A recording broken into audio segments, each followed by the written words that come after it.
Voyons maintenant ce que l'on entend par impeccabilité. Le mot impeccable vient du latin peccatus, qui signifie péché, et du radical un, qui signifie sans. Impeccable signifie donc sans péché. Les religions parlent de péché et de pécheur, mais voyons de plus près ce que signifie vraiment péché.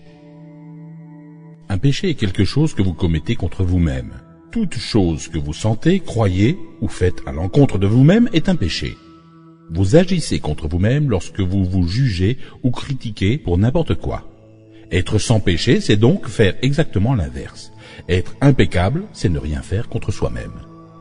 Lorsque vous êtes impeccable, vous assumez la responsabilité de vos actions, mais vous ne vous jugez pas, vous ne vous critiquez pas. Vu sous cet angle, tout le concept du péché est transformé.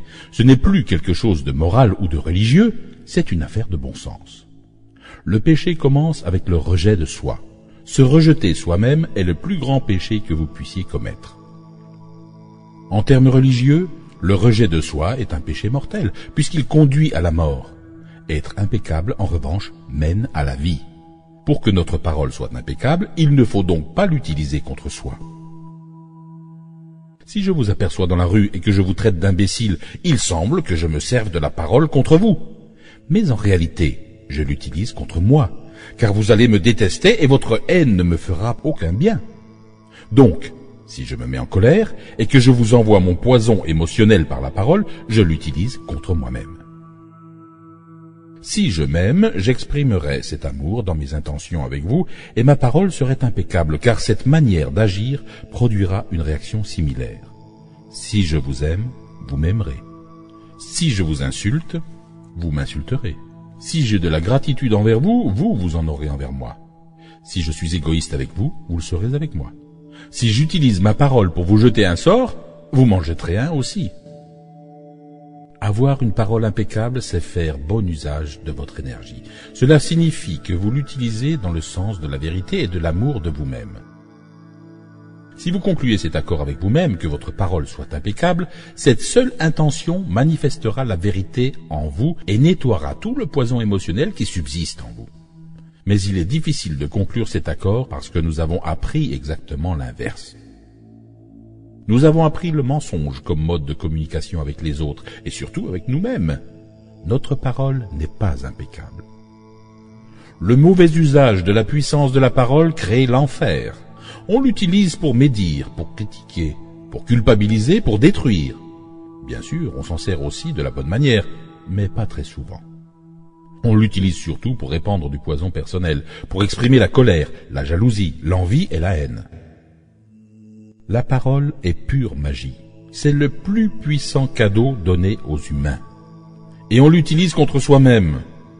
On planifie sa revanche. On crée le chaos par la parole. On se sert des mots pour attiser la haine entre races, personnes, familles, nations différentes. Nous faisons un mauvais usage de la parole si fréquent que nous créons et perpétuons un cauchemar d'enfer. L'utilisation négative de la parole nous maintient les uns les autres au fond du gouffre, dans un état de peur et de doute.